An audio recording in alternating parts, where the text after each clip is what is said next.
Hello students, आप सभी का वेलकम है, स्वागत है। आप देख रहे हैं learn maths with Manoj Sharma. बेटा, इस यूट्यूब चैनल पे हम लोग क्लास 10th का मैथमेटिक्स को स्टडी करते हैं, पढ़ते हैं, समझते हैं।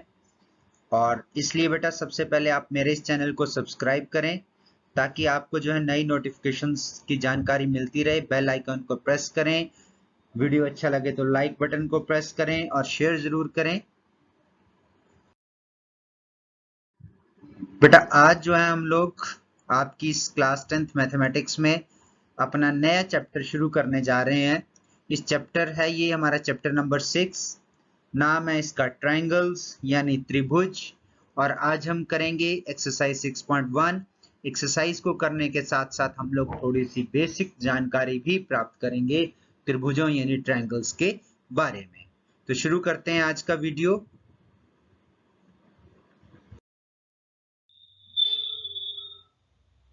सबसे पहले बच्चों हम बात करते हैं ट्रायंगल्स की। ट्रायंगल्स क्या होते हैं, त्रिभुज क्या होते हैं। ये जो फिगर आपके सामने आई है ये एक ट्रायंगल है, ठीक है। इसके तीन शीर्ष यानी वर्टिसेस हैं। ए, ये जो बिंदु है जहां पर दो लाइनें मिलती हैं उसको शीर्ष या वर्टिसेस कहते हैं। ए, दूसरा बी, ये वाला है बी, राइट, और तीसरा सी। ओके, चलिए अब ट्रायंगल क्या क्या होता है, ट्रायंगल की डेफिनेशन क्या है, पहले तो ये बात करते हैं। सिंपल सी डेफिनेशन है ट्रायंगल की। Triangle is a close figure with three sides, ठीक है। हिंदी में तीन भुजाओं वाली बंद आकृति को त्रिभुज कहते हैं। ऐसी आकृति जिसकी तीन भुजाएं हैं लेकिन वो बंद होनी चाहिए। ये भी तीन भुजाओं वाली है लेकिन ये ट्रायंगल नहीं है। क्यों ये बंद नहीं है? बंद कौन सी होती है? जिसकी थ्री साइड्स हो और वो तीनों बंद हो, ठीक है बच्चों। तो उसको ये एक ट्रायंगल है। Next, three sides. अब इस फिगर में तीन साइड्स कौन कौन सी हैं देख लीजिए आप, ठीक है। तो थ्री साइड्स कौन कौन सी हैं देखिए। A B, A to B तक ये वन साइड। सेकंड साइड आपकी बी टू सी, ये दूसरी साइड। और तीसरी साइड है आपकी ए सी, ठीक है। तो इसमें थ्री साइड्स हो गई। और साथ में तीन भुजाओं के अलावा इसमें और क्या होते हैं? तीन कोण होते हैं, थ्री एंगल्स। कौन कौन से हैं? एंगल्स वो होते हैं जहां पर दो साइड्स मिलती हैं, ठीक है। तो जैसे पहले एंगल्स हैं angle A, angle B and angle C. अब देख लेते हैं एंगल ए कौन सा है। ये ए बी और ए सी के मिलने के वजह से जो ये कोण बना है इसको हम बोलेंगे एंगल ए। और एंगल बी क्या होगा? ए बी और बी सी के मिलने की वजह से जहां बी बिंदु पर ये कोण बन रहा है तो ये हो गया एंगल बी। और एंगल सी क्या है? बी सी और ए सी कहां मिल रहे हैं? सी बिंदु पे, तो ये हो गया आपका एंगल सी। ये होती है बच्चों आपकी ट्रायंगल, सिंपल सी बात, ठीक है बच्चों। तो चलिए अब उसके बाद अब ये देखिए, अब आपके सामने कुछ फिगर्स आ रही हैं, ठीक है। देखते हैं पहली फिगर, सेकंड फिगर, थर्ड। पहले दो ट्रायंगल्स थे, थर्ड क्या है आपका? स्क्वायर है। फोर्थ एक कह लो क्वाड्रिलेटरल ही है, ठीक है। और इसको हम पैरेललोग्राम कहेंगे, समानांतर चतुर्भुज, ठीक है। अब ये फिगर्स कैसी हैं बच्चों, ठीक है। अगर आप देख रहे होंगे कि ये फिगर्स जैसे जो दो दो के ग्रुप में, पहली ये दोनों फर्स्ट एंड सेकंड, ये और ये, ठीक है। फर्स्ट एंड सेकंड फिगर है, ये फर्स्ट और ये सेकंड, ये बिल्कुल सिमिलर हैं। अगर आप इस फिगर को उठाकर इस फिगर के ऊपर रख देंगे तो ये एक ही फिगर मालूम होगी। इसी प्रकार से सेकंड सेकंड भी, सेकंड और थर्ड भी, सॉरी, दूसरी और तीसरी, तीसरी को उठाकर पहले के ऊपर रख दो तो एक जैसी लगेगी। इसी प्रकार से ये भी, ठीक है। चौथी सॉरी, पांचवी छठी भी, फिफ्थ एंड सिक्स।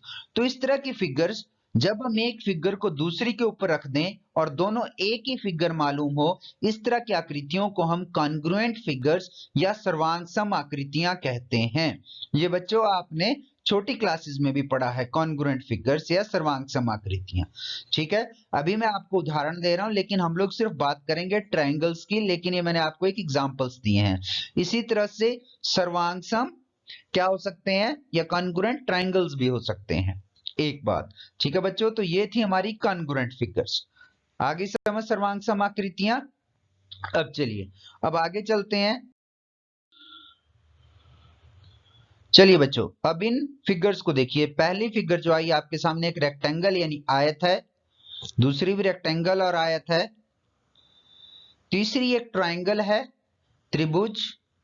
ये बड़ा त्रिभुज है, ये छोटा त्रिभुज है, ये एक बड़ा सर्कल, बड़ा वृत्त, ये छोटा वृत्त। अब इस प्रकार की आकृतियों को क्या कहेंगे? क्या हम इन्हें कॉन्ग्रुएंट कह सकते हैं, सर्वांगसम कह सकते हैं? हाँ जी, नहीं, इन आकृतियों को सर्वांगसम नहीं कहा जा सकता है। ये आकृतियां देखने में एक जैसी हैं। देखिए, ध्यान दीजिए, ये आकृतियां केवल दिखाई एक जैसी देती हैं। दो दो को कंपेयर करना है, फर्स्ट सेकंड को, थर्ड फोर्थ को, फिफ्थ एंड सिक्स्थ को। तो ये आकृतियां देखने में एक जैसी प्रतीत होती हैं। जो आकृतियां देखने में एक जैसी प्रतीत होती हैं, उन्हें हम, ये भी एक एग्जांपल है राइट एंगल ट्रायंगल का, ऐसी आकृतियों को हम सिमिलर फिगर्स या समरूप आकृतियां कहते हैं। अब ये देख लीजिए, टू सिमिलर फिगर्स हैव, ध्यान देंगे यहां पर, two similar figures have same shape not necessarily have same size. Hindi में, दो समरूप आकृतियों के आकार समान होते हैं, केवल आकार, दे हैव सेम शेप, परंतु उनके अमाप समान होना आवश्यक नहीं है। कहने का मतलब कि वो देखने में एक जैसी हो सकती हैं, लेकिन उनका साइज सेम नहीं होता है। क्योंकि अगर हम इस आकृति को उठाकर इसके ऊपर रखते हैं तो नीचे वाली आकृति दिखाई देगी, लेकिन ये दिखाई एक जैसी देती हैं, तो इस तरह की आकृतियों को हम सिमिलर फिगर्स कहते हैं। तो बच्चों, इस चैप्टर में जो हमारा मेन टॉपिक है वो सिमिलर ट्रायंगल्स ही है। ठीक है, तो ये थी सिमिलर या समरूप आकृतियां।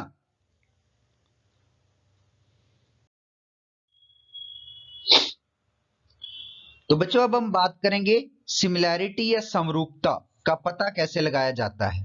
ठीक है, बहुभुजों में सिमिलैरिटी या समरूपता का पता कैसे लगाया जाता है, मेन फोकस रहेगा ट्रायंगल्स पे। तो पहले, two polygons of the same number of sides are similar. ध्यान दीजिए, two polygons of the same number of sides are similar if, दो कंडीशंस होती हैं। पहली condition, their corresponding angles are equal and their corresponding sides are proportional। दूसरी condition है, their corresponding sides are proportional। ये ध्यान देंगे, यहां पे एंगल्स को इक्वल बोल रहा है, लेकिन साइड्स को प्रोपोर्शनल बोल रहा है। हिंदी में देखें, भुजाओं की समान संख्या वाले दो बहुभुज समरूप होते हैं यदि नंबर एक, उनके संगत कोण बराबर हों तथा उनकी संगत भुजाएं, नंबर दूसरा है, उनकी संगत भुजाएं समानुपाती हों। तो ये ध्यान देंगे आप बेटा, corresponding angles are equal, first condition, संगत कोण बराबर हैं, दूसरी condition, corresponding sides are proportional, उनकी संगत भुजाएं समानुपाती हों। अब इसको करने से पहले थोड़ा सा बच्चों, क्या आप लोगों को संगत के बारे में पता है कि संगत क्या होता है, कॉरस्पॉन्डिंग एंगल्स क्या होते हैं, या कॉरस्पॉन्डिंग साइड्स क्या होती हैं, या प्रोपोर्शनैलिटी समानुपाती क्या होती है? चलिए, जिनको पता है बहुत अच्छा, और जिनको नहीं पता है वो इसके बारे में दोबारा से जानकारी प्राप्त कर लें, और जिसको पता है वो अपनी जानकारी को रिफ्रेश कर लें। ठीक है, हम एग्जांपल लेते हैं दो ट्रायंगल्स का। एक ट्रायंगल ये है और ये दूसरी ट्रायंगल है। First triangle is A B C, ये आपकी फर्स्ट ट्रायंगल है ए बी सी, और दूसरी जो आपकी ट्रायंगल है उसका नाम है डी डी ई एफ। ठीक है बच्चों, अब यहाँ पर बात आती है कि समानुपाती क्या होता, संगत क्या होते हैं। तो ये सामने भी लिखा है कि संगत कोण इक्वल हो। ठीक है, संगत कोण मीन्स एक तरह से आप इसको आसानी से कह लीजिए कि उसके सामने वाला या जिसको कंपेयर कर रहे हैं। जब हम दो एंगल्स को कंपेयर करते हैं तो जैसे ए को कंपेयर किया, अगर हमने ए मान लिया, ए के सामने डी मान लिया, ठीक है, तो ए और डी आपके कॉरस्पॉन्डिंग या संगत हो गए। तो आपका संगत कौन कौन से हुए? एंगल ए किसके बराबर होना चाहिए? ये एंगल ए किसके संगत हो गया? एंगल डी के। और एंगल बी किसके संगत हो गया? एंगल ई के। और एंगल सी किसके संगत हो गया? एंगल एफ के। तो इसीलिए लिखा है angle A is equal to angle D, angle B is equal to angle E, और angle C is equal to F. ठीक है, तो ये पहली कंडीशन होगी कि उनके संगत कोण बराबर हो, और दूसरा उनकी संगत भुजाएं समानुपाती हों। अब जैसे हमने ए को डी के संगत माना है तो बी को ई के संगत माना है, तो इन दोनों कोणों को बनाने वाली भुजा ए बी संगत होगी डी ई के। तो समानुपाती यानी इनका रेशियो। तो मतलब क्या हुआ कि ए बी बटे डी ई, इसी प्रकार से इन दोनों का जो अनुपात होगा, रेशियो होगा A B upon D E, वो किसके इक्वल होना चाहिए? B C upon E F के। और इसी प्रकार से ए सी, और वो किसके इक्वल होना चाहिए? ए सी अपॉन डी एफ के। तो ये तो हैं दो कंडीशंस जिनको देखकर हम डिसाइड करते हैं सिमिलैरिटी या समरूपता को, और इसी के ऊपर हमारा फोकस रहेगा। ठीक है बच्चों, अब आ जाते हैं एक्सरसाइज पे। एक्सरसाइज 6.1 है हमारी। इसमें जो फर्स्ट क्वेश्चन है बेटा, ये एक्सरसाइज आपके ऑब्जेक्टिव पॉइंट ऑफ व्यू से बहुत इंपॉर्टेंट है, क्योंकि इस बार जो है अभी 2021 मार्च में जो पेपर होने हैं उसमें जो है आपका 30% ऑब्जेक्टिव आएगा। तो ऑब्जेक्टिव के हिसाब से इस एक्सरसाइज में से एक या दो क्वेश्चन, एक मिनिमम एक और मैक्सिमम दो क्वेश्चन 100% बनते हैं। ध्यान दीजिएगा सभी बच्चे, तो इसलिए इसको भी करना जरूरी है। तो चलिए शुरू करते हैं। अब यहां पर क्या है, आपको इस क्वेश्चन में आपको दो ऑप्शंस दिए और आपने सही ऑप्शंस को इसमें भरना है। फर्स्ट है all circles are dash congruent या सिमिलर। हिंदी में सभी वृत्त डैश होते हैं, सर्वांगसम या समरूप। हाँ जी बताइए क्या होंगे, सोच के बताइए। इनको करने का तरीका ये भी होता है, आप एक दिमाग में दो सर्कल्स ले लीजिए, एक बड़ा सर्कल एक छोटा सर्कल। अब बताइए, सभी सर्कल बोला है तो इस आप कोई भी प्रकार के सर्कल सोच सकते हैं। तो क्या होगा, इसका आंसर आएगा सिमिलर, समरूप। क्या है इसका आंसर? सिमिलर या समरूप। क्योंकि हमने कहा था कॉन्ग्रुएंट वो होते हैं जो बिल्कुल एक के ऊपर दूसरा रखें तो बराबर आने चाहिए, लेकिन अगर बड़ा छोटा लेते हैं तो छोटे को अगर बड़े के ऊपर रखेंगे तो क्या होगा? तो बड़ा नीचे से दिखाई देगा, तो वो कॉन्ग्रुएंट नहीं है, समरूप है। चलिए नेक्स्ट पार्ट, सेकंड है ऑल स्क्वायर्स आर। अब सेम क्वेश्चन है उसी प्रकार से, सभी वर्ग होते हैं कॉन्ग्रुएंट, सिमिलर, सर्वांगसम, समरूप। तो हाँ जी, क्या होगा इसका आंसर? बोलिए शाबाश। जो सोच रहे हैं कि सिमिलर होगा वो बिल्कुल 100% करेक्ट हैं। बड़े छोटा के एग्जांपल लेके देख लीजिए। चलिए अब अगला, all dash triangles are similar. सभी डैश त्रिभुज समरूप होते हैं। अब सोच के बताना किस प्रकार के त्रिभुज हैं वो समरूप होते हैं, आइसोसेलेस या इक्विलेटरल, समद्विबाहु या समबाहु। हाँ जी, तो इसका आंसर क्या है बच्चों? जो ये सोच रहे हैं कि समद्विबाहु हैं वो बिल्कुल ही इनकरेक्ट हैं। इसका आंसर है all equilateral triangles are similar. सभी समबाहु त्रिभुज समरूप होते हैं। क्यों होते हैं बच्चों? क्योंकि जो समबाहु त्रिभुज होते हैं उनमें जो फर्स्ट कंडीशन है, क्योंकि सभी समबाहु त्रिभुज में क्या होता है कि जो उनका एंगल होता है वो 60 डिग्री होता है। सभी एंगल्स किसके होते हैं? 60 डिग्री के। ठीक है, इसलिए वो क्या हो रहा है, उनकी साइड्स क्या है? बराबर है, तो रेशियो भी बराबर रहेगा। ठीक है, सोचने वाली बात है ये। तो इसलिए क्या होता है, वो सभी equilateral triangle, all equilateral triangles are similar. सभी समबाहु त्रिभुज समरूप होते हैं, समद्विबाहु नहीं। अब चौथा, two polygons of the same number of sides are similar, ये तो वही है जो हमने अभी से पीछे पढ़ा। If there corresponding angles are, बोलिए शाबाश, कॉरस्पॉन्डिंग एंगल्स आर, ये हो गया 1 equal and there corresponding sides are proportional, ये हो गया आपका 2। ठीक है, हिंदी वाले भी कर लें। भुजाओं की समान संख्या वाले दो बहुभुज समरूप होते हैं यदि उनके संगत कोण ये एक बराबर हो तथा उनकी संगत भुजाएं समानुपाती हों, तो ये हो गया आपका 2। ठीक है बच्चों, तो ये तो थे आपका first question. Now come to the second question. दूसरा क्वेश्चन है बच्चों आपका, give two different examples of pair of निम्नलिखित युग्मों के दो भिन्न भिन्न उदाहरण देने हैं आपने। पहला है सिमिलर फिगर्स, समरूप आकृतियों के उदाहरण देने हैं आपने। ठीक है, तो समरूप आकृतियों के उदाहरण क्या है, तो इसका सॉल्यूशन ये हो जाएगा, समरूप आकृतियों के उदाहरण क्या है, to squares of different sides. ठीक है, और दूसरा उदाहरण दो अलग अलग, मतलब कि दो वर्ग ले लीजिए जिनकी भुजाएं अलग अलग हो। एक भुजा की, जैसे एक ले लिया हमने 5 सेंटीमीटर का, और दूसरा एक वर्ग ले लिया जिसकी भुजाएं कितनी है 5 सेंटीमीटर, एक वर्ग ले लिया हमने जिसकी भुजाएं कितनी है 4 सेंटीमीटर। इसी तरह से इसका सेकंड है, दो two equilateral triangles of different sides. अब इक्विलेटरल ट्रायंगल्स ले लो, एक 5 वाली भुजा वाला, एक 3 भुजा वाला, तो ये आपके सिमिलर फिगर्स हो गए। हिंदी में कहो तो दो वर्ग जिनकी भुजाएं भिन्न भिन्न हो। ठीक है, भुजाएं ये नहीं, वर्ग वो होता है, ये यहाँ समझ रखें, ये थोड़ा कंफ्यूज ना हो। यानी एक वर्ग जिसकी भुजा 5 हो, दूसरा वर्ग जिसकी भुजा 4 हो, तो समबाहु त्रिभुज जिनकी भुजाएं भिन्न भिन्न हो। दूसरा पार्ट था इसका, नॉन सिमिलर फिगर्स, ऐसी आकृतियां जो समरूप नहीं है। इसमें आप कोई भी एग्जांपल्स दे सकते हैं। ठीक है, जैसे ये हो गया आपका स्क्वायर एंड ट्रेपेजियम।